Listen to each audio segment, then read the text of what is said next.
Bismillahirrahmanirrahim. Assalamu alaikum. My name is Muhammad Sharif and you are watching Sindhi Knowledge Factory channel. दोस्तों अॼु जी video में असां positive pronoun जे मुतालिक़ सिखंदासीं। सभिनी खां पहिरीं असां इहो ॼाणण जी कोशिशि करियूं था त पॉज़िटिव प्रोनाउन आहे छा।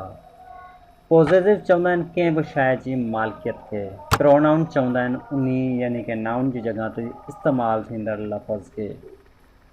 ॿई मिलाए करे चऊं था त positive pronoun are use to talk about thing that belong to people. Positive pronoun असांखे ॿुधाए थो कंहिं शइ जी मालिकियत जे बाबति। पॉज़िटिव प्रोनाउन असांखे इहो बि ॿुधाए थो त फलाणी चीज़ कंहिंजी आहे, हीअ शइ कहिड़े इंसान जी आहे। पॉज़िटिव प्रोनाउन असांखे ॿुधाए थो त हिन शइ जो मालिक केरु आहे। इहो सभु कुझु असां पॉज़िटिव प्रोनाउन जे अंदरि ई पढ़ूं था। मूं वटि कंप्यूटर आहे, हिन कंप्यूटर जो मालिक केरु आहे। मूं वटि हिकु पेन आहे, हिन पेन जो मालिक केरु आहे। इहो असांखे किथां ख़बर पवे थी?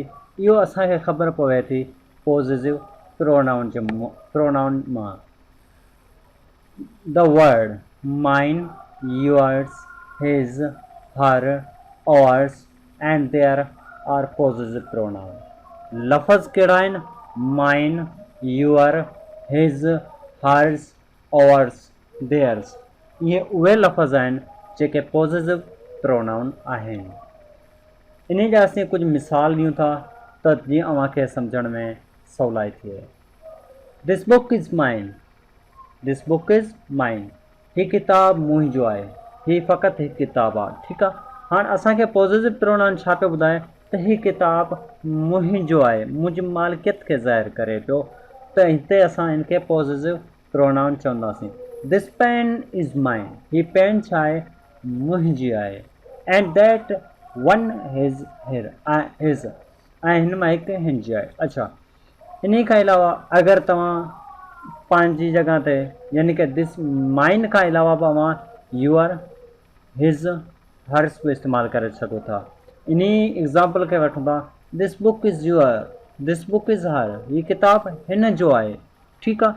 इहे ई आहिनि पॉज़िटिव प्रोनाउन। पॉज़िटिव प्रोनाउन जा असां अव्हांखे ॿुधायूं त अव्हांखे कहिड़ी शइ पॉज़िटिव प्रोनाउन में यादि रखणी आहे। सिंग्युलर ऐं प्लूरल। सिंगुलर पॉज़िटिव ऐं प्लूरल पॉज़िटिव। सिंगुलर कहिड़ा आहिनि? आई, मी, माइन थींदो। यू हुजे यूअर्स थींदो। ही या हिम हुजे हिज़ थींदो। शी या हर हुजे हैर्स थींदो।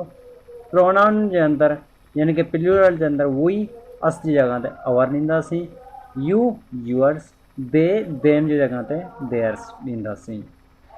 इहे ई लफ़्ज़ आहिनि, इन्हनि सां असां पॉज़िटिव प्रोनाउन खे सही नमूने सां लिखी सघूं था। उमेदु करियां थो अव्हांखे वीडियो ज़रूरु पसंदि आई हूंदी। इंशाअल्लाह नेक्स्ट वीडियो में मिलंदासीं। तेसिताईं ख़ुदा हाफ़िज़।